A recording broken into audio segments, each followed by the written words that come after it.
20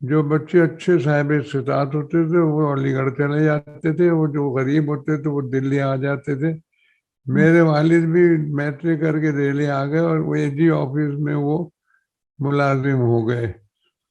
تو میرے یاد سے پہلے ہی میری تو پیدا پانی پت میں ہوا، لیکن پوری عمر 18 سال دلی میں ہی گزری. دلی میں ایک علاقہ مشہور تھا بڑا ہندوراؤ اور سبزی منڈی کے بیچ میں ایک علاقہ تھا پل بنگس. وہاں میرے والد کرائے کے مکان پہ رہتے تھے. جہاں آپ لوگ رہتے تھے دہلی میں، جو یہ جس زمانے میں پارٹیشن ہونے والا تھا اس وقت وہاں کا کیا ماحول تھا؟ پل بنگس اس علاقے کا نام تھا. وہ زیادہ نمایاں نہیں تھا، لیکن اس کے ساتھ ایک طرف بڑا ہندوراؤ تھا اور دوسری طرف سبزی منڈی کا علاقہ تھا. دلی میں کی آبادی 11 لاکھ کی تھی جب پاکستان بنا ہے. 51% مسلمان تھے. علاقے بٹے ہوئے تھے، تقریباً صدر سارا مسلمانوں کا تھا. یہ کھاری بابری مسلمانوں کی تھی. چاندنی چوک دلی شرقاً غرباً آباد تھی. تو شرقی علاقہ جتنا تھا چاندنی چوک کا وہ مسلمانوں کا تھا، وہ غربی ہندوؤں کا تھا. ایک سائڈ پہ چاندنی چوک شروع ہوتا تھا فتح پوری سے، وہ ختم ہوتا تھا فوارے پہ. تو فوارے کی طرف سارے ہندو تھے، ہندوؤں کی دکانیں تھیں، اور فتح پوری کی طرف تقریباً 98% مسلمانوں کے علاقے تھے. مسلمان وہاں بہت پکے اور بہت مضبوط تھے. ہندوستان میں دلی میں خصوصاً بہت مضبوط تھے. عموماً محلے وہاں بٹے ہوئے تھے، آبادیاں بٹی ہوئی تھیں. ہمارے کچھ 7 محلے تھے. 7 محلوں کی آبادی میرا خیال ہے 5-6 ہزار فی محلہ، کوئی 25,000 کے قریب ہوں گے وہاں مسلمان. وہ بہت مضبوط تھے، بڑے اسلحہ تھے، توبڑے بنا رکھے تھے، چھوٹی چھوٹی توپیں بنائی بھی تھیں. محلوں میں بہت بڑے بڑے گیٹ لوہے کے لگائے ہوئے تھے. اور وہاں پہلے تو حالات ظاہر ہے اچھے تھے وہاں مسلمان. گیٹ کیوں لگائے تھے؟ کس قسم کا ماحول تھا؟ گیٹ کیوں لگائے تھے مسلمانوں نے اپنے علاقوں میں؟ یہ بالکل آخری دور میں. پہلے تو بہت اچھے تعلقات تھے مسلمانوں کے، اور اگر لڑائی ہوتی بھی تھی تو بس لاٹھی چلی اور 1 گھنٹے میں سب صفایا ہو گیا، پتہ بھی نہیں چلتا تھا آگے جا کے. لیکن جب حالات بدلتے چلے گئے، اصل میں یہ تو برٹش گورنمنٹ انسپائر تھے جھگڑے جو تھے یہ سارے. یہ تو گورنمنٹ، یہ تو پاکستان بننے سے 2 سال پہلے سے جھگڑے شروع ہو گئے تھے. جھگڑا ایک دن جھگڑا ہوا، کرفیو لگا، ٹھیک ہو گئے. خبریں اڑتی رہتی تھیں ویسے ہی، لیکن ایک علاقے کے لوگوں کو دوسروں کے پتہ بھی نہیں چلتا تھا کہ کہاں جھگڑا ہوا. آبادی بھی الگ الگ تھی لیکن اچھی ڈیلنگ ہوتی تھی، کوئی ایسی بات نہیں تھی. کالج وہاں گورنمنٹ ہندوستان میں برٹش انگریزوں نے تعلیم صرف اتنی دی ہے ہندوستانیوں کو کہ اتنے آدمی آ جائیں کہ ان کی گورنمنٹ چلا لے. اب ظاہر کلرک لندن سے تو نہیں آ سکتے تھے، سپرڈینٹ ہوئے تو وہ تو بس یہاں کی تعلیم انگریزوں نے اتنی پڑھائی کہ ان کا گورنمنٹ چلانے کے لیے یہاں سیکرٹریٹ چلانے کے لیے بھرتی ہو جائیں. اس سے زیادہ دلی میں نہ کالج تھا، نہ میڈیکل کالج تھا، نہ انجینئرنگ کالج تھا. یہ سب لاہور میں تھے. نہ کوئی کالج نہیں تھا. ہندو کالج تھا، عربک کالج تھا، جاٹ کالج تھا. یہ لوگ خود اپنے آپ چلاتے تھے. تو آپ لوگوں کو کب یہ پتا چلا کہ پاکستان بننے والا ہے، بننے جا رہا ہے، اور کیا آپ لوگ اس تحریک میں شامل تھے؟ کیونکہ آپ کی ماشاءاللہ 18 برس عمر تھی، آپ اس وقت طالب علم ہوں گے. میری یادداشت سوری جی اس تحریک میں آپ بھی شامل تھے پاکستان بننے؟ میرے جو کچھ یاد ہے وہ یہ یاد ہے کہ ایک کشمکش تھی کہ کانگریس یہ کہتی تھی کہ ہندو مسلمانوں کے نمائندے ہم ہیں اور مسلمان جو ہیں وہ ہم ہی ان کو ریپرزینٹ کرتے ہیں. اور لیگ جو ہے وہ تو اس طرح ہے جیسے سر خان بہادروں کی، خان صاحبان کی، سر کی جو گورنمنٹ کے ٹوڈی لوگ ہیں ان کی ہے، ایکسٹریم کے لوگوں کی لیگ ہے اور ایکسٹریم کے ہندوؤں کی مہاسبھا ہے. وہ مہاسبھا اور مسلم لیگ کو تو ایک فوٹنگ پہ سمجھتے تھے اور اپنے آپ کو کہتے تھے کہ ہم سب کے نمائندے ہیں، ہندوؤں کے بھی مسلمانوں کے بھی. تو قائد اعظم نے یہ کہا کہ موضوع پہ الیکشن کرا لیے جائیں. اگر مسلمان یہ کہیں کہ ہماری نمائندہ لیگ ہے تو لیگ کو سمجھا جائے، اگر یہ کہیں کہ کانگریس ہے تو کانگریس کو سمجھا جائے. بات بڑی معقول تھی. الیکشن ہوئے، 100% ووٹ، 100% ووٹ مسلم لیگ کو آئے. تو پھر برٹش گورنمنٹ نے سند کر لیا کہ ہاں بھی لیگ جو ہے اس سے مذاکرات کرنے لازمی ہوں گی. وہ جو کرپس کمیشن آیا تھا اس نے لیگ سے بھی مذاکرات کیے تھے. اس میں پیتھک لارنس تھا، سر کرسپر کرپس تھا، اسٹیفورڈ کرپس، اور ایک اور لارنس سے کیا نام تھا، یہ لوگ آئے تھے. انہوں نے جو فارمولا پیش کیا تھا تو کانگریس نے ایکسیپٹ کر لیا، لیکن جب قائد اعظم نے ایکسیپٹ کر لیا تو انہوں نے ریجیکٹ کر دیا. وہ سمجھے کوئی نہ کوئی ایسی اس میں پوشیدہ بات ہے جو ہم تو نہیں سمجھے اور قائد اعظم سمجھے، اور یہی تھا کہ 20 سال تک ان کو ڈومینین بنایا جائے، بالکل آزادی ہو.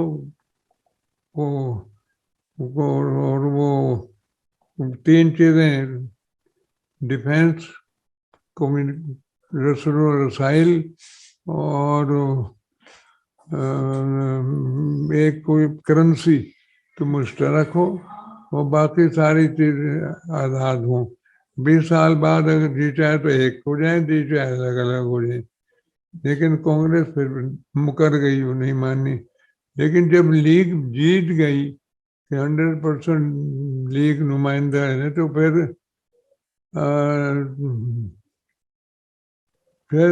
جلسہ ہوا جامع مسجد کے سامنے، اردو پارک تھا، اردو باغ یا اردو پارک کہلاتا تھا.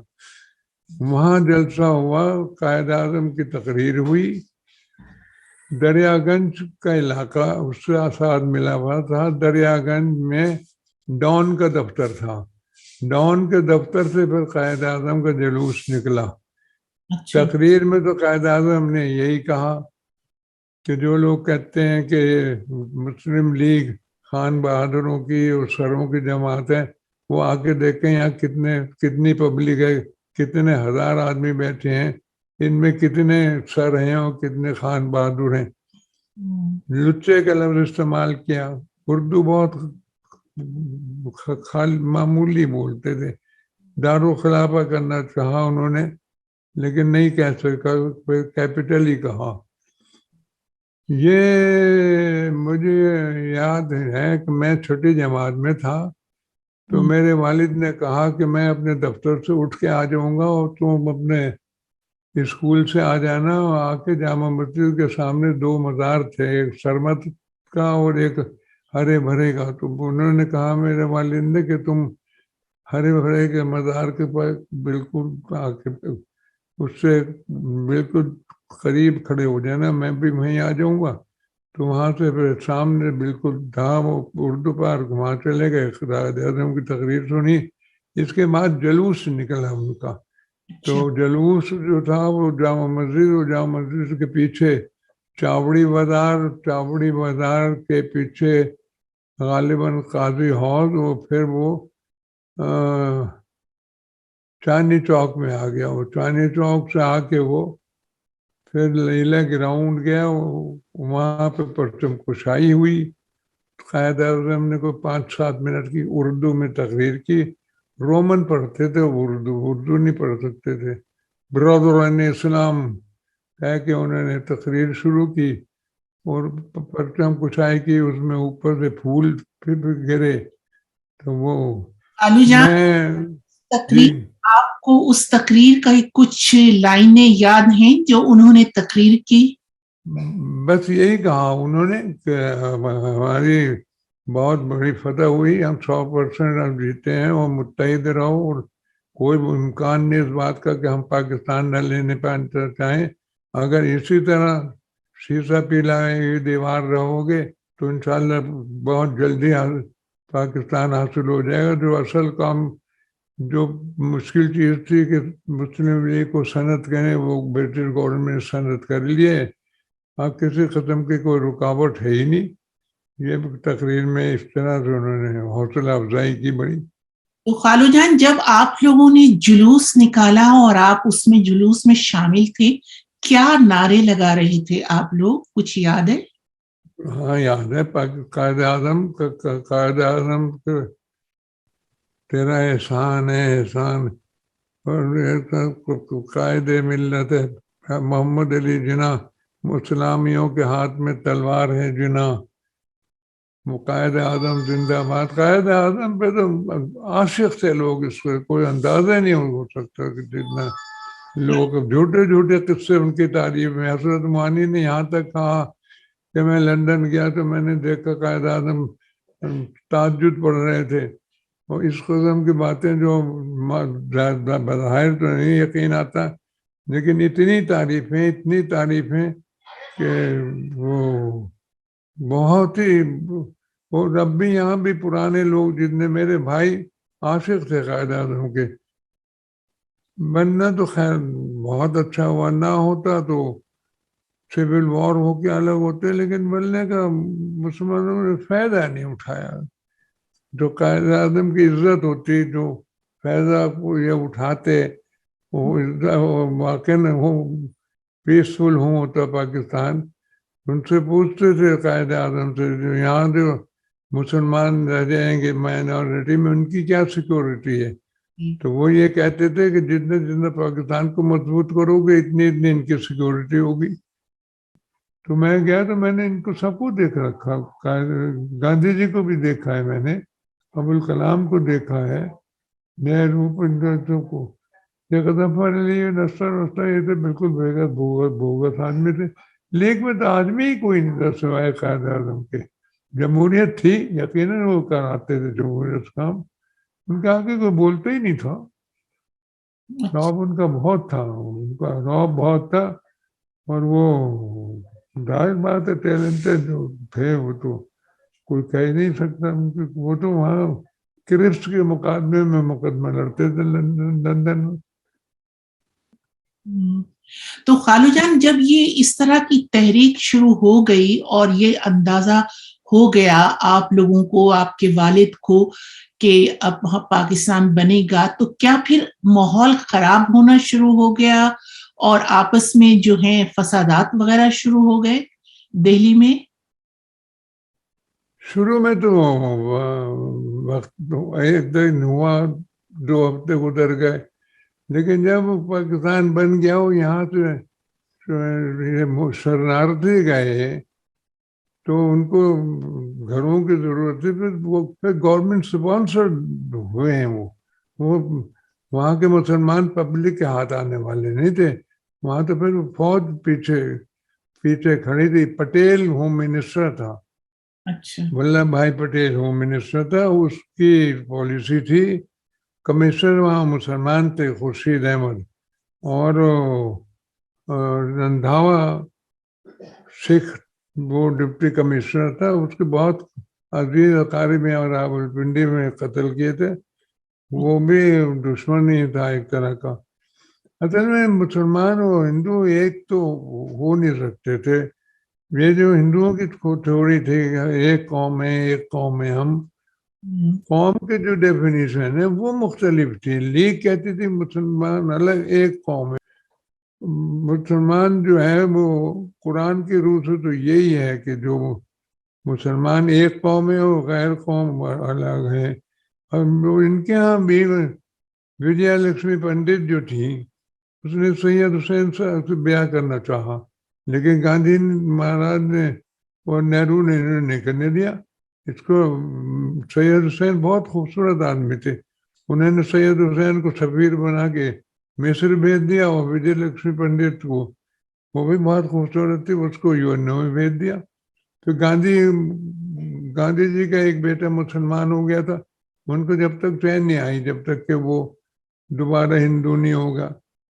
اچھا. تو یہ تو وہ ایک کھلی بات تھی. لباس الگ تھا، ہیروز الگ تھے، زبانیں الگ تھیں، کھانے الگ تھے، ایک دوسرے کے ساتھ ایک دو آدمی ہندو مسلمان کے نہیں کھاتا تھا، مسلمان ہندو کے نہیں کھاتا تھا.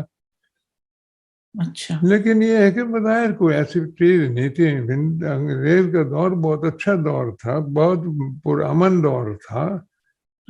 بس ایک ضلع میں 4 افسر ہوتے تھے، D C, superintendent, civil surgeon اور سیشن جج. 4 انگریز ہوتے تھے، باقی سارے ہندو. انہوں نے اتنا ہی پڑھایا کہ اتنے ان کو میٹیریل یہاں سے لوگ مل سکیں. پورے ضلع کو 4 آدمی سنبھالتے تھے، 4 انگریز. مطلب جو اعلیٰ اہلکار تھے وہ خود انگریز تھے، باقی جو نیچے کا عملہ ہوتا تھا وہ سارا وہ دیسی ہوتا تھا، اردو یہی ہندوستانی. انہوں نے تعلیم اتنی دی. اچھا. تو زیادہ تعلیم دی نہیں. آپ لوگوں نے، آپ کے والد نے کب یہ طے کیا کہ آپ لوگوں کو پاکستان جانا ہے، اور کیا آپ کے پورے سب جو عزیز ہیں، آپ کا پورا خاندان ہے، ان سب لوگوں نے ایک ساتھ طے کیا یا ہاں بس جب پاکستان بننے کا فیصلہ ہو گیا تو بس سب نے یہی کہا کہ اس وقت پاکستان جانا ہے. جو 2-4 آدمیوں نے کیا بھی تو انہوں نے وہاں ان کو ایکسیپٹ نہیں کیا. ایک میرے عزیز تھے، انہوں نے کیا، وہ دفتر گئے اے جی آفس، تو ان کے علاوہ کوئی تھا ہی نہیں مسلمان. وہ ہندو تھے، ہندوؤں نے ان کو گالیاں والیاں پاکستان کو گالیاں دی. تو انہوں نے کہا پاکستان کی تو نہ ماں نہ بہن، پہ انہوں نے کہا پاکستان جانے والے کی ماں بہن کو. اس لیے پھر انہوں نے بھی پاکستان کے ارادے کر لیا. تو ایک دفعہ جو لیکن یہ پتہ نہیں تھا اس زمانے میں اپنے اپنے گھر چھوڑنے پڑیں گے. جب تو یہ سمجھتے تھے لوگ کہ جا رہے ہیں ہم دلی سے پانی پت گئے اپنی نانی کو سب لوگوں کو ملنے کہ بھئی اب تو ہم جا رہے ہیں. عید کا تو قرب ہی تھا نا بالکل، اور ہم محرم میں آئیں گے. یہ پتہ ہی نہیں تھا. قائداعظم نے اپنی کوٹھی وہاں موجود رکھی اسی مارے. سب ہر شخص یہ سمجھتا تھا کہ آنا جانا تو رہے گا، بس یہ ہے کہ وہاں چلے گئے، وہ یہاں آ گئے. تو سب لوگ اس امید پہ اپنے گھر چھوڑ کے آ رہے تھے کہ واپس آئیں گے. اچھا. یہ فسادات ختم ہو جائیں گے، واپس آ جائیں گے. لیکن یہ جو گورنمنٹ سپانسر فسادات ہوئے ہیں یہ 1 ستمبر سے شروع ہوئے. اچھا. 1 ستمبر سے شروع ہوئے ہیں. ایک ادھا چلتا تھا پانی پت سے شٹل، 7 بجے صبح اور 9 بجے دلی آ جاتا. پانی پت دلی سے 56 میل تھا. تو اس میں جو مسلمان تو ان کو قتل کرا انہوں نے. سونی پت سے بھی لوگ بیٹھنے لگے تو ان کو منع کیا لوگوں نے، بیٹھو نہ بیٹھنا، یہ ہندوؤں کو مار رہے ہیں، ہندوؤں کو قتل کر دیا. میرے بھی 1-2 عزیز اس میں بیٹھ گئے، وہ دونوں قتل ہو گئے. اور میرے چچا تھے پلول میں تحصیلدار، ان پہ گولی چلی. تو میرے والد جب دفتر سے آئے تو بہت پریشان تھے. انہوں نے کہا کہ آج ادھا بھی کٹا ہے اور خواجہ اکبر حسین پہ گولی بھی چلی ہے، یہ نہیں پتا مر گئے یا زندہ ہیں. بس پہلے دن، پھر اس کے بعد دوسرے دن وہاں سبزی منڈی میں سبزی منڈی کی آبادی ملی جلی تھی. وہاں 2 دن ساری رات سارے دن فائرنگ ہوتی رہی. کوئی لیڈر بھی نہیں تھا. تو ان میں آڑتی ایک بہت جو بڑی اسٹیٹس کے تھے خواجہ عبید اللہ, وہ سڑک پہ نکل آئے. اور سارے جتنے مسلمان تھے تقریباً 1 لاکھ کے قریب, وہ سب مسلمان وہاں سڑک پہ آ گئے. اور وہ جامع مسجد آ گئے سب کو 2.5-3 میل. اب جامع مسجد ظاہر ہے کہ اتنی آدمی نہیں سما سکتا, 1 لاکھ آدمی. تو گورنمنٹ نے وہاں سے بسیں چلائیں اور ہمایوں کے مقبرے کو انہوں نے ریفیوجی کیمپ بنا دیا. وہاں لوگ پہنچ گئے. میرے ماموں تھانے دار تھے لاہور دلی میں لگے ہوئے, ان کو اٹھانے میں مردہ لاشوں کو. وہ آئے, انہوں نے ہمیں کہا کہ بھائی اگر چلنا ہو تو 5 منٹ میں چلے چلو.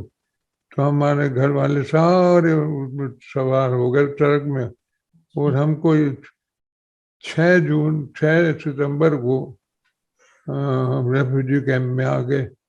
پہلی تاریخ کو سبزی منڈی لوٹی, 2 یا 3 کو چاندنی چوک لوٹا, پھر 5 تاریخ کو کناٹ پیلس. بس اس طرح جھگڑے میرا خیال ہے کوئی 10-15 دن جھگڑے رہ کے پھر وہ جب خالی ہو گئے بہت گھر, اور اتنی تعداد ہو گئی ریفیوجی یہاں کے گئے ہوئے آ جائیں, تو وہ پھر ختم کر دیا بس. تو خالو جان آپ لوگ وہاں سے 6 ستمبر کو نکلے دہلی کے اس سے؟ ہم 6 ستمبر کو اپنے گھر سے نکل کے ریفیوجی کیمپ آئے. اچھا. اور پھر ریفیوجی کیمپ سے جو ٹرینز آ رہی تھیں وہاں سے ایک آتی تھی, ایک کٹتی تھی, ایک آتی تھی, ایک کٹتی تھی. اس میں ہم آئے اور ہم 19 ستمبر سن 47 کو لاہور میں انٹر ہوئے. کہہ رہے ہیں نا کہ ایک آتی تھی اور ایک کٹتی تھی, اس کا کیا؟ بیچ میں انہوں نے لیگ نے غلطیاں کی ہیں 2-3. سب سے بڑی غلطی تو یہ کی ہے کہ باؤنڈری کمیشن کا فیصلہ آنے سے پہلے اس کو تسلیم کر لیا. باؤنڈری کمیشن کے فیصلے کو, اس سے یہ ہوا کہ انہوں نے بڑھتے بڑھتے سارا کشمیر کا راستہ تک چھوڑ دیا. دوسری یہ غلطی ہوئی کہ ان کی فوجیں ساری مڈل ایسٹ میں پڑی ہوئی تھی, کوئی فوج یہاں نہیں تھی.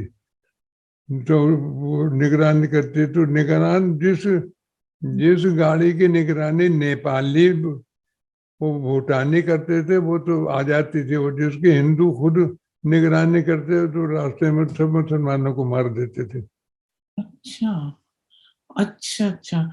تو پھر خالو جان پھر آپ لوگ جب اپنے گھر سے نکلے تو کچھ سامان وغیرہ لا سکے؟ بالکل نہیں, بالکل نہیں. 3 راتیں ایسے گزارنے یہ خیال تھا کہ صبح ہونی ہی نہیں, رات کو ہی مار دیں گے, قتل کر دیں گے, حملے کر دیں گے. راتوں ساری رات نعرے لگتے تھے اللہ اکبر کے, اور ہندوؤں کی طرف سے ان کے اپنے. اچھا. بڑا خوف و ہراس تھا. تو پھر آپ لوگ بالکل کچھ نہیں لا سکے, بس جو کچھ نہیں. جو پتیلے چڑھے ہوئے تھے چولہوں پہ وہ پتیلے بھی نہیں اتارے. اسی طرح رکھ کے نہ آگ بجھائی, نہ پتیلے اتارے, نہ موقع نہیں ہوا. بس اتنا کیا انہوں نے کبھی 5 منٹ ہیں, 5 منٹ میں جتنے آدمی بیٹھ سکے اس میں بیٹھ گئے. اچھا. ریفیوجی کیمپ میں تہذا پھیل گیا. برسات کے دن تھے, بارشیں ہوئیں. بارشیں ایسی ہوئیں کہ میں تو لیٹ گیا اور بچپن تو سو گیا. میرے والد ساری رات کھڑے رہے ایک درخت کے نیچے, اوپر سے بوندیاں پڑتی رہی, وہ کھڑے رہے ساری رات. تو خالو جان پھر آپ کتنے دن رہے وہاں ریفیوجی کیمپ میں, اور وہاں سے پھر آپ؟ بس سمجھ رہے 6 تاریخ سے پہنچ گئے تھے, اور کوئی 18 کو وہاں سے چلے, جو 19 کو وہ پہنچے. 12 دن رہے تقریباً. آپ لوگوں کو یہ پتا تھا کہ پاکستان میں کہاں جانا ہے؟ نہیں, بس یہ خیال تھا کہ ہم یہ پتا تھا میرے والد کا ایریا آفس لاہور میں ہوگا. میرے یہاں ایک بھائی آ چکے تھے تبادلہ ہو کے, تو ہم ان کے گھر ٹھہر گئے جا کے. اچھا. تو جس ٹرین میں آپ لوگ چلے اس کی تو یقیناً جو وہ ہے اس کی جو وہ حفاظت پر معمور ہوں گے بھوٹانی اور نیپالی وغیرہ، ورنہ تو آپ لوگ بھی شاید زندہ نہ پہنچ سکتے. ہاں ممکن ہے، میں کہہ نہیں سکتا ان کو میں کون تھا، لیکن سارے راستہ تو 12 گھنٹے کا تھا، ایک 24 یا 36 گھنٹے میں پہنچے. اچھا، ہوں. تو وہ کیا راستے میں رکتی بھی آئی اور لوگوں کو لے؟ رکتی بھی آئی اور بالکل اندھیرا کیا ہوا تھا، کوئی ٹوٹ نہیں تھا. وہ میرا بھائی چھوٹا اسد نام کا، وہ پیاسا اتنا کہ بہت سے آدمی اس میں پیاس سے مر جاتے تھے. وہ بھائی میرا پیاسا، مجھے ڈر کا بھی بے ہوش ہو جائے گا، بس اگر 10 منٹ نہ پہنچتے واقعے پہ تو بے ہوش ہو جاتا. وہ واقعے پہ لوگ کھڑے ہوتے تھے ٹھنڈا پانی لیے، وہ پانی پانی پانی پیو پانی پیو پانی پیو یہ کہتے ہوئے وہ. اچھا، اور ہمیں راستے میں سہارنپور پہ روٹیاں دی، وہاں مسلمانوں نے روٹیاں اور چٹنی، تو اس سے گزارا ہوا، چنے بھی دیے، اس سے گزارا ہوا، ورنہ مر جاتے. اچھا، ہمدردی بہت تھی آپس میں ایک دوسرے کی، اچھا. مسلمانوں کو میں آپس میں. مطلب جو نہیں آ رہے تھے وہاں سے انہوں نے مدد کی. ہاں انہوں نے مدد کی. سہارنپور میں تو جھگڑے، یو پی میں تو جھگڑے نہیں ہونا. یہ یو پی کے راستے لائے گاڑی، اس بجائے ادھر سے مین لائن سے امبالے کے یو پی کے ساتھ لائے تھے، کیونکہ وہاں جھگڑے نہیں تھے. اچھا، تو آپ کی جو وہ ٹرین تھی، جو گاڑی تھی، ریل گاڑی، وہ پوری بحفاظت پہنچ گئی؟ ہاں حفاظت آ گئی. میرے والد نہیں بیٹھ سکے تھے، وہ اگلی گاڑی میں آئی. 2 دن بعد لوگ جو آتے تھے وہ میرے ماموں 2-3 آدمی روز بلا ناغہ اسٹیشن جاتے تھے، اور وہ جتنی لاشیں اس میں اتارتے تھے ڈبوں میں سے، وہ وہاں پلیٹ فارم پہ ڈالتے تھے. وہ ایک گلاس کو منہ کھول کے دیکھتے تھے کہ کون کوئی رشتے دار تو نہیں. اچھا، آپ کے ساتھ آپ کی بہنیں وغیرہ، والدہ اور خواتین تھیں اور رشتے دار؟ ہم 4 بھائی اور ایک بہن میری، والد ماموں تھے، ماموں کی فیملی 2-3 ماموں کی فیملی تھی، اور الگ الگ بیٹھے. کوئی میرے ڈبے میں بس میں، میرا بھائی ماموں، بس دوسرے اگلے ڈبے میں میرے والدہ اور 2-4 بھائی بھی. بس جیسے جو جگہ ملی وہ وہیں بیٹھ گیا. تو خالو جان، آتے وقت خوف زیادہ تھا، دہلی چھوڑنے کا افسوس زیادہ تھا، یا پاکستان پہنچنے کی خوشی زیادہ تھی؟ پاکستان آنے کی زیادہ خوشی، اور آنے کی بہت خوشی ہوئی، کیونکہ میری جان بھی بچ گئی. مجھے اتنی بھوک لگتی تھی روز بلا ناغہ کہ میں گھنٹے بھر پہ کھانا کھاتا تھا. اچھا، تو خوشی بھی بہت تھی. میں گھومتا پھرتا تھا سارے لاہور میں. تو کیا پھر آپ نے یہاں آ کر کیا دیکھا؟ کیونکہ لاہور میں بھی حالات تو ٹھیک نہیں ہوں گے. لاہور میں تو سول وار تھے. لاہور میں بھی انہوں نے لوہے کے کیواڑ لگائے ہوئے تھے، لیکن یہاں مسلمان نیچے جو انڈر گراؤنڈ یہ پانی کے سیوریج ہوتا ہے، اس کے راستے اندر چلے گئے. اندر جا کے پیٹرول ڈال کے آگ لگا دی. شالا یہ جو ہے لاہوری گیٹ، ہٹی گیٹ، جو یہ عالمی کا علاقہ جو سارا ہندوؤں کا تھا، اس میں.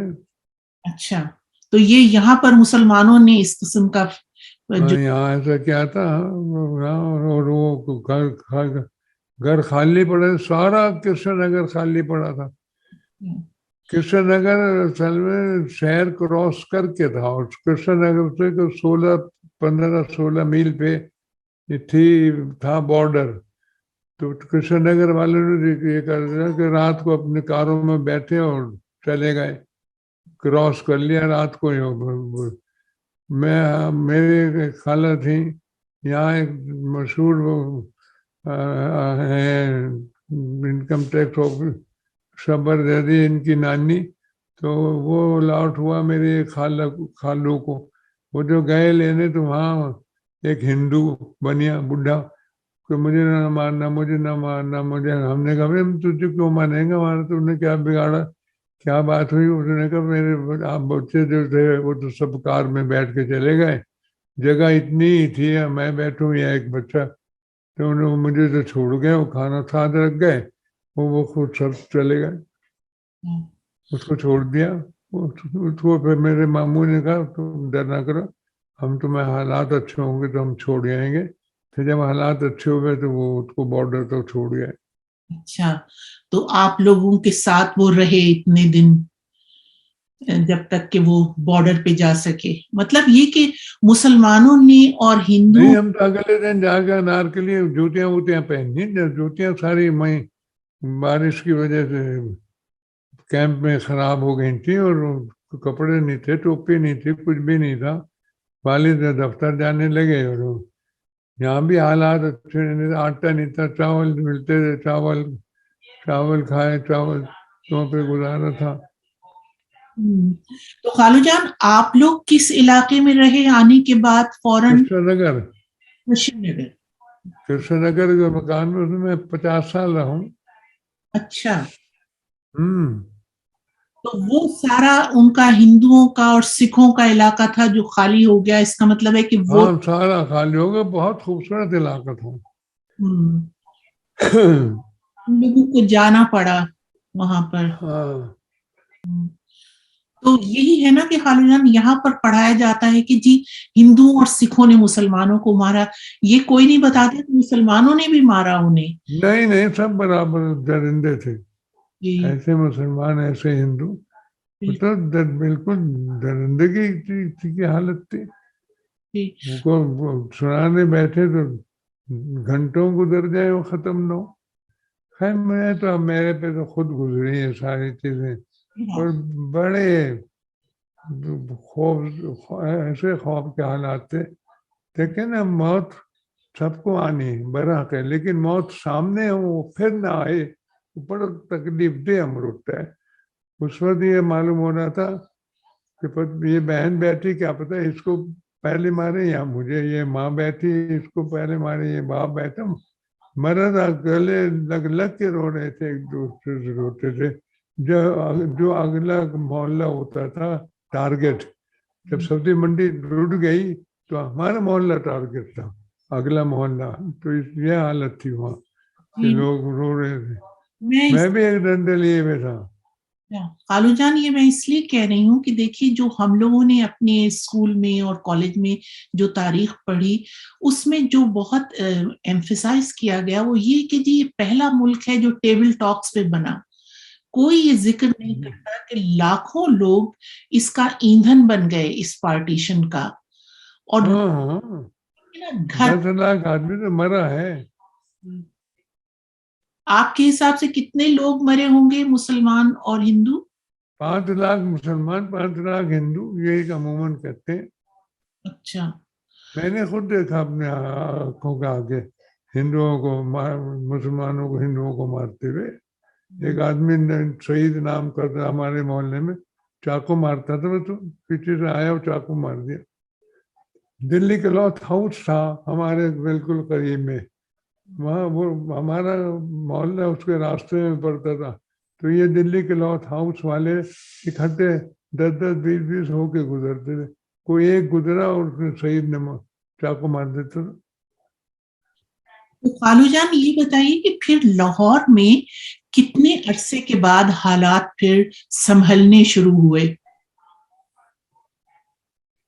جب ہم آئے تو یہاں کرفیو لگتا تھا 11 بجے سے 3 بجے تک. بس پھر ایسا ایسا حالات سنبھلنے لگے, لوگوں کو گھر الاٹ ہونے لگے, لوگ اپنے گھروں میں آباد ہونے لگے. ہم جب آئے تو تقریباً خالی ہو چکا تھا, ہندو کوئی تھا نہیں یہاں. اچھا, ستمبر ہی میں سب ہندو جا چکے تھے. اچھا, تو پھر اور آپ کے والد آ کر ملازم بھی فوراً ہو گئے, تو اس لیے آپ لوگوں کے لیے؟ نہیں, وہ تو جو لوگ وہاں سے آئے تھے انہوں نے اپنی اپنی سیٹیں سنبھال لی. اچھا, میرے والد آڈیٹر تھے, جو اے جی آفس تھا خیمہ سادات جو ہے ایڈورڈ روڈ پہ, اس پہ وہاں جانے لگے بس اپنے دفتر. تنخواہیں ملی پہلی تاریخ کو سب کو. اچھا, ہم اس پہ گزارے وہ. اچھا، تو گویا کہ آپ لوگوں کو یہاں آ کر کوئی ایسی مالی مشکلات کا نہیں مان لی کوئی نہیں مان لی کوئی نہیں. یہ تو ان کو ابھی بینک نے بہت پیسے دیا. نظام حیدرآباد نے 20 کروڑ روپے دیے تھے. گاندھی نے میر لائق علی نے جو کتاب لکھی ہے جو ٹریجڈی آف حیدرآباد اس میں لکھا یہ کہ گاندھی نے شکایت کی کہ وہ نظام حیدرآباد نے 20 کروڑ روپے دیے. تو وہ میر لائق علی آئے وہ یہاں زیارت گئے جہاں قائد اعظم تھے. وہ خفیہ طور پہ آئے. وہ قائد اعظم نے ان کے 20 کروڑ روپے واپس کرا دیے. تو کیا یہ ہونا چاہیے تھا پہلے سے کہ جو نقل مکانی ہونی تھی یو پی سے جو لوگ اور دہلی سے جو اس طرف آ رہے تھے یا جو امبالہ وغیرہ سے یا ادھر سے پاکستان سے جو ہندو اور سکھوں کو جانا پڑا ہے تو ان کے لیے ان کی حفاظت کے لیے پہلے سے کوئی فوجی دستے وغیرہ معمور ہونے چاہیے تھے؟ ہاں یہ اسٹیج بائی اسٹیج دینی چاہیے تھی آزادی ان کو انگریزوں کو. انگریز یہاں اپنی کالونی چھوڑ کے گیا اسی طرح چھوڑ کے گیا ہے کہ جڑے رہے ہم ہوا. ورنہ تو یہ تھا کہ وہ اسٹیج بائی اسٹیج چھوڑنا ہوتا. اور پہلے سے ان کو بھی لیگ والوں کو ماننا نہیں چاہیے تھا. باؤنڈری کمیشن وہ ریڈ کلف جو تھا وہ خاص آدمی تھا ماؤنٹ بیٹن کا. انہیں ماننا نہیں چاہیے تھا جب تک کہ طے نہ ہوتا کہ یہ حصہ. پاکستان تو 4 گنا زیادہ مانگا تھا. یہ تو چوتھائی بھی نہیں ملا. پورا پاکستان تھا. کشمیر کا علاقہ پاکستان سے دگنا ہے. بنگال پورا تھا. تو یہ اب جو پاکستان ہے یہ 1/4 ملا ہے. تو خالو جان یہاں آ کر آپ لوگ کیونکہ وہاں بھی تحریک میں شامل تھے آپ کے والد باقاعدہ سرگرم تھے اور جیسے کہ آپ نے بتایا کہ قائد اعظم کے ذہن میں جو پاکستان کا نقشہ تھا کیا آپ لوگوں کو یہاں آ کر یہ خیال ہوا کہ نہیں یہ وہ پاکستان نہیں ہے جس کی ہم خواب دیکھ کر یہاں آئے ہیں؟ نہیں بس کچھ نہیں ہوا. نہ یہ ہوا. ورنہ تو اگر قائد اعظم بے شک اس میں تو کوئی شک نہیں بہت اچھے اسٹیٹس مین تھے. بنگال کو جب بھی آزاد کر دینا چاہیے تھا. وہ جو ڈومینین 2 بنا تھے جس طرح امریکہ ہے یا کینیڈا ہے اس طرح کر کے اس کو جب بھی آزاد کر دینا چاہیے تھا. بنگلہ دیش کو قائد میں غلطی کہ اس کو آزاد نے کیا پھر یہ کہ انہوں نے آفیشیل لینگویج اردو بنائی. بنگالی راضی نہیں تھے اردو پہ. قائد اعظم کے سامنے ڈھاکے میں رائٹ شروع ہو گئے تھے. تو پھر خالو جان آپ لوگ یہاں آنے کے بعد پھر کبھی واپس گئے اپنے پرانے گھروں کو دیکھنے؟ نہیں 2001 میں گیا ہوں میں. اچھا تو آپ 50 سال بعد اپنے وہاں گھر دیکھنے گئے آپ کیا؟ ہاں گئے تھے اپنے گھر دیکھنے. تو کیا اپنے گھر وہاں جا کر اپنے گھر پر پرانے گھر پہ گھر میں محلے میں تو ہم چاہتے تھے کوئی آدمی ایسا ملے محلے میں کہ جو لیکن کوئی تھا نہیں. ہمارے گھر کے سامنے ایک عیسائی رہتا تھا. وہ رہتے تھے ایک صاحب ان کا لڑکا جو تھا منا کہتے تھے وہ ملا. وہ بھی وہ اس وقت منا تھا. وہ بالکل سفید داڑھی وہ ہمیں پہچان گیا. ان کا ہاں ٹھیک ہے مجھے یاد ہے آپ تو یہاں سامنے رہتے تھے. اور بہت خوش ہوا ہمیں انٹرٹین کیا اس نے. تو عیسائیوں کو چرچ میں بلا لیا تھا. اچھا ہاں اس لیے کہ عیسائی جو مسلم جو آبادیوں میں تھے مسلم ہندو میں اب لوگوں کو کیا پتہ ہے عیسائی اگر آگ لگائی تو اس کا گھر بیچ میں اگر ہوا تو جلنا ہوا وہ جل جاتا تو عیسائیوں کو بلا لیا تھا. کس نے بلا چرچ میں عیسائیوں چرچ میں چرچ اچھا چرچ نے خود بلا لیا تھا. ہاں چرچ میں چلے گئے تھے عیسائی سارے. اچھا مطلب یہ جس وقت یہ سب ہنگامے ہو رہے تھے فسادات ہاں فسادات جو ہو رہے ہیں 1 تاریخ سے 16 17 تک تو عیسائی چرچ میں چلے گئے تھے.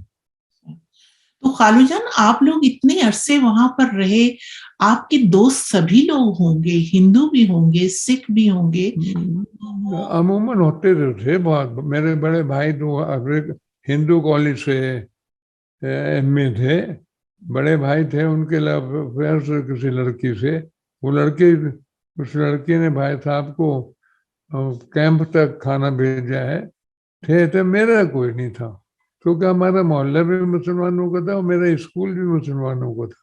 اچھا, تو اس کا مطلب یہ ہے کہ وہاں پر بھی رہتے ہوئے بھی ایک طرح سے کچھ ڈویژن اور تقسیم سی پہلے ہی. ہاں تھی ڈویژن, ہاں تھی, مینٹل ڈویژن ہوتی تھی, بے شک ہوتی تھی, کوئی گنجائش نہیں. مسجدوں میں نہیں آ سکتے تھے ہندو, مسلمان مندروں میں نہیں جاتے تھے. لاہور میں آپ لوگوں نے دیکھا کہ یہاں پر بھی فسادات ہو رہے تھے جب آپ لوگ پہنچے ہیں. ہاں جا چکے تھے ہندو. یہاں وہ کالج بند تھے, یہاں گورنمنٹ کالج لاہور جو ہے, اس کے پرنسپل سوندھی صاحب تھے, بہت مشہور پرنسپل گزرے سوندھی صاحب. وہ بھی چلے گئے تھے, ان کی جگہ سراج صاحب آئے تھے, اور سوندھی صاحب کی بیٹی سراج صاحب سے بیائی گئی. ہندوؤں میں بھی راجا گوپال آچاریہ یا راجا پرساد, راجا راجندر, بابو راجندر پرساد وغیرہ, یہ اچھے سڑکوں لوگ تھے. یہ بھی ہندوؤں میں بھی ایسا نہیں, لیکن یہ مجموعی حیثیت ان کا بات یہی تھی کہ وہ پاکستان بننے نہ دیں, اور پاکستان بھی انہوں نے اس لیے بننے دیا کہ انہیں خیال تھا کہ چلے گا نہیں. اچھا, ہاں یہ تو خیال تھا شروع میں. بات فائنینشیل ان سے چلے گا, اور نہیں چلا, واقعی نہیں چلا. آج تک جو پاکستان کی حالت ہے, وہ اسٹیٹ چھوڑیے, جو کہہ لیں اسٹیٹ ہے نا, تو ایک جاگیر ہے. پھر یہاں آ کے آپ لوگوں کے کالج اسکول وغیرہ شروع ہو گئے کچھ دنوں کے بعد. نہیں, کالج اسکول بند تھے. میں نے تو یہ مدرسے جو تھے عربی کے فارسی کے, یہ کھل گئے تھے. امرتسر میں ایک وہ تو جامعہ اشرفیہ, وہ کھل گیا تھا. یہاں یہاں انارکلی میں تھا. میں نے وہاں داخلہ لے لیا. میں نے مولوی فاضل کیا, منشی فاضل کیا, یہ ساری ڈگریاں مولویوں کی جتنی تھی سب لی. پھر میں نے ایم اے انگلش کیا گورنمنٹ کالج سے. اچھا 58 میں. اچھا, ایسے بہت کم لوگ ہیں جنہوں نے خود آنکھوں سے دیکھا اور جن پہ خود گزری. اور نہیں, میں نے تو ساری باتیں اپنی آنکھوں سے دیکھی ہیں. سارے رات جاگتے رہتے تھے. آپ تو ایک تاریخ آپ کے پاس ہے, امانت ہے خالو جان, آپ اس کو ضرور آگے پہنچائیے. تو آپ نے تو ماشاءاللہ سے کتابیں بھی لکھی ہیں. میں نے آپ کی پوری یہ ویب سائٹ, میں نے 23 کتابیں لکھی ہیں. میں نے 16 ایک جگہ پڑھی ہیں, اور 6 ایک جگہ, 22 تو آ چکی ہیں. ابھی ایک ڈلی نہیں ان میں. خالو تو جان یہ اتنی کتابیں ماشاءاللہ لکھی, اور آپ کو اتنی اچھی آپ کی یادداشت ہے. آپ نے ان واقعات پہ بھی کوئی کتاب لکھی؟ نہیں, پارٹیشن میں نے ان پہ نہیں لکھی. آپ مجھے بہت لوگوں نے کہا کہ اپنی لائف لکھے نہیں. اصل میں یہ جو تھے وہاں, جو مولوی جو تھے وہ پاکستان کے خلاف تھے, لیکن یہ ایک تحریک تھی طلوع اسلام کی. یہ کہلاتی تھی تحریک طلوع اسلام. اس کے بانی تھے غلام احمد پرویز. یہ پاکستان کی موافقت میں تھے. یہ ویسے تو گورنمنٹ سروینٹ تھے, لیکن ان کا رابطہ قائد اعظم سے تھا. وہ قائد اعظم نے انہیں ہی معاف دے رکھا تھا مذہبی. تو جتنے بھی تقریریں وہ مولانا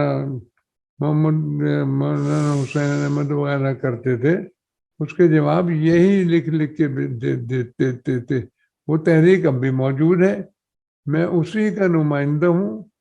اور ان کا نظریہ یہ ہے کہ انسان جو ہے وہ انسان کے تابع اگر رہے تو بے عزتی ہے, اللہ کے تابع رہے, اور اللہ ہی کا نظام ہونا چاہیے. یہ اسلامی نظام کے قائل ہیں اصل میں. میں اس پہ ابھی بات کرتی ہوں آپ سے خالو جان. میں یہ پوچھنا چاہ رہی تھی کہ آپ نے کہا کہ مولوی وہاں پر زیادہ تر خلاف تھے, جیسے کہ ہم تبھی ان کے مولویوں کی جماعت العلماء ہند تھی. اس کے صدر مولانا حسین احمد مدنی تھے.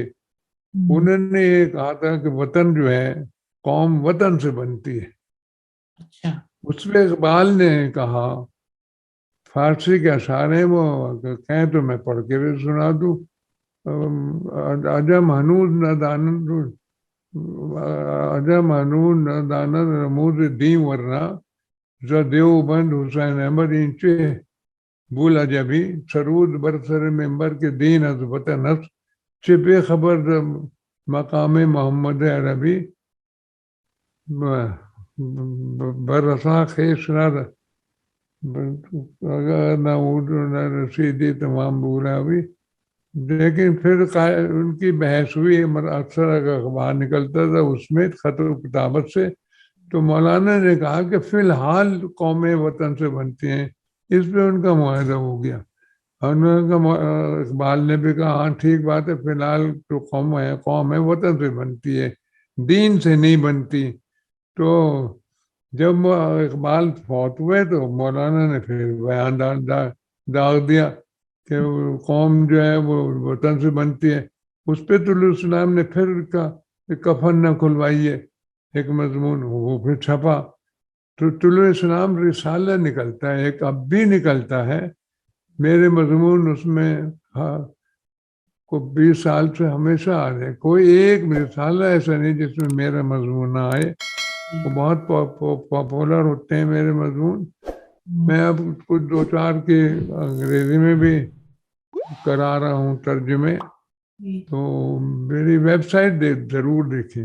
میں ضرور دیکھوں گی. اور میں بھی بات اس کو پوچھنا چاہ رہی تھی کہ یہ جو مولانا ہند وغیرہ تھے جو قائد اعظم کے بھی خلاف تھے, پاکستان کے بھی خلاف تھے, وہ کہتے تھے کہ قوم وطن سے بنتی ہے.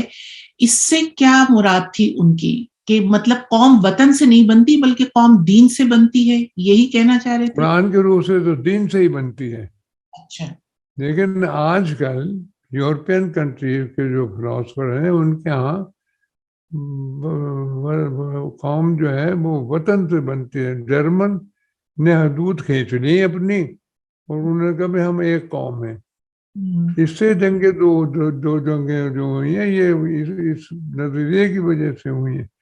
لیکن ان میں تیسری ایک بہت پوزیشن تھی کی جماعت اسلامی کے ابو العالی مودودی کی. ان کا نظریہ یہ تھا کہ یہی ہندوؤں کو مسلمان کرو, کیونکہ تبلیغ بہت ہو رہی تھی. اچھا. یہ جو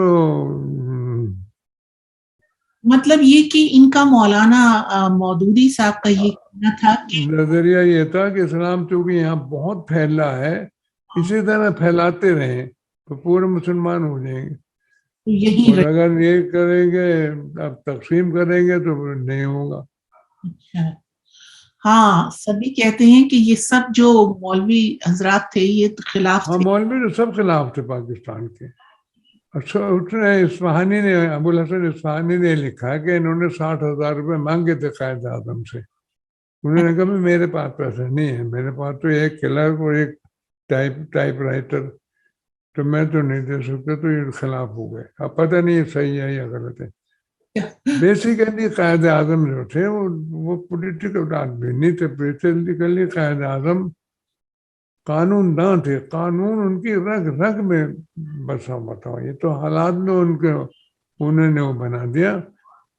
تو آپ کو لگتا ہے خالو جان کہ قائد اعظم اگر ذرا زیادہ زندہ رہتے تو آج پاکستان بہت مختلف ہوتا؟ ہاں بالکل یقیناً. تو مسلمانوں کی مصیبت یہ ہے کہ ان کے لیڈر ہی نہیں پیدا ہوتا, اور ہوتا ہے تو مر جاتا ہے. اچھا خالو جان, آپ ایک جو فکری تحریکی ہمیشہ سے عالم اسلام میں چلتی رہی ہیں, اور اس میں ایک بہت مشہور فکری تحریک ہے مرزا غلام محمد پرویز صاحب کی, اور آپ ان سے بہت متاثر ہیں ان کی فکر سے. تو مجھے یہ بتائیے کہ آپ کیا ایسی ہے فکر میں, کون سی ایسی بات ہے جو آپ اس سے بہت متاثر ہوئے؟ یہ قرآن کو بطور کانسٹیٹیوشن ضابطۂ حیات ضابطۂ زندگی کے چلانا چاہتے ہیں. قرآن میں کوئی گنجائش ہی نہیں ہے کچھ آدمی کو قرآن مانے. مسلمان ہمیشہ غالب رہے گا. جو قوم مغلوب ہو وہ مسلمان ہے ہی نہیں قرآن کے روح سے. تو یہ جو ہے مرزا غلام محمد پرویز، کیا ان کے بارے میں جو یہ تاثر ہے، اور جو بہت جو خود صاحب قلم لوگ ہیں، صاحب علم لوگ ہیں، اور وہ بھی یہ کہتے ہیں کہ یہ بالکل حدیث کو بالکل نہیں تسلیم کرتے. اچھا، آپ اس بات کو بہت واضح میں کرتا ہوں، وہ بہت غور سے آپ سنیں. ایک تو حدیث کو ماننا ہے، چلے یہ حدیث ہے ہم بھی مانتے ہیں. مولوی 1300 سال سے سنی شیعہ جتنے بھی ہیں یہ سارے یہ حدیث کو وہی مانتے ہیں قرآن جیسی. تو علیہ السلام وہی نہیں مانتا، کیونکہ یہ بالمعنی نقل ہوئے، باللفظ نہیں ہوئی ہے. حدیث کا طریقہ ہے کہ رسول اللہ نے کوئی بات کہی، ایک راوی نے ان کی بات کو اپنے الفاظ میں بیان کر دیا، اگلے راوی نے اس راوی کی بات کو اپنے الفاظ میں بیان کیا. یہ لفظ بدلتے چلے آئے، یہ وہی کیسے ہو جائیں گے؟ اچھا، یہ مولوی یہ کہتے ہیں کہ حدیث ایسے ہی وہی ہے جیسے قرآن وہی ہے. تو خالو جان، یہ جو آپ کی 20-22 کتابیں ہیں، میں دیکھ رہی ہوں آپ کی جو ویب سائٹ میں نے اس کو ڈاؤن لوڈ کیا تھا، تو یہ ان کے کیا موضوعات ہیں؟ جیسے یہ آپ نے کہا کہ انسانیت کی آخری پناہ گاہ، اس طرح کے موضوعات ہیں آپ کے. یہ انسانیت کی آخری پناہ گاہ کا مطلب ہے کہ یہ جو نظام ہے قرآن کا نظام ہے، یہ آخری پناہ گاہ ہے انسانیت کے لیے. کبھی بھی یہ نہیں ہے یہی حالات رہیں گے. ہمارے یہاں تو پرستش نے مار دیا، دوسرے روحانیت نے مارا. قرآن نے روح کا تصور نہیں دیا. اس میں کتاب میری روحانیت بھی پڑھی ہے. روحانیت اقامت دین میں ایک رکاوٹ. قرآن نے روح کا کوئی تصور نہیں دیا. کہیں کی جگہ روح کا 17 جگہ 20 جگہ نام لفظ آیا روح کا، 17 جگہ وہی کے معنی میں، اور 3 جگہ ایک ایسی صلاحیت جو انسان کو جانور سے علیحدہ کر دے. ایسے موضوعات یہ لمبے ہیں، مشکل ہیں، اور بالکل یونیک ہیں، تو ذرا دیر میں سمجھ آتے ہیں. آپ لٹریچر پڑھیں پرویز صاحب کا، اسلام کیا ہے ان کی کتاب ہے، وہاں سے شروع کریں آپ. اسلام کیا ہے، نتائج یہاں آنے چاہیے جو پتہ چلے کہ قرآن سچا ہے یا جھوٹا ہے. میں دیکھ رہی ہوں اس میں ایک آپ کا پتہ نہیں مضمون ہے کہ یہ کتاب ہے کہ ریاست مدینہ، تو ریاست مدینہ کو چلانے کے قرآنی اصول. ہاں، اصول، یہ میں نے اس میں ایک مضمون ہے. مضمون، اچھا. انہیں تو پتہ ہی نہیں ہے. یہ عمران خان اچھا آدمی، میں نہیں کہتا. یہ روحانیت کے بھی قائل ہے، اقامت دین کا، دونوں ایک دوسرے. جو آدمی روحانیت کا قائل ہوگا وہ دنیا سے ہٹتا ہی چلا جائے گا. جو قوم بھی روحانیت کی قائل ہوگی وہ اپنے آپ کو دنیا سے الگ لے جائے گی. جنگلوں پہاڑوں ان میں وہ جتنے بھی ریاستوں سے کرتی جائے گی، وہ دنیا میں کیسے بھلا پا سکتی ہے؟ روحانیت پا ہی نہیں سکتی. تو دوستوں، آپ نے یہ گفتگو سنی خواجہ اظہر عباس کی، جو مصنف بھی ہیں، قلم کار بھی ہیں. آپ لوگوں کی کیا رائے ہیں؟ مجھے انتظار رہے گا، ضرور لکھیے گا. خدا حافظ.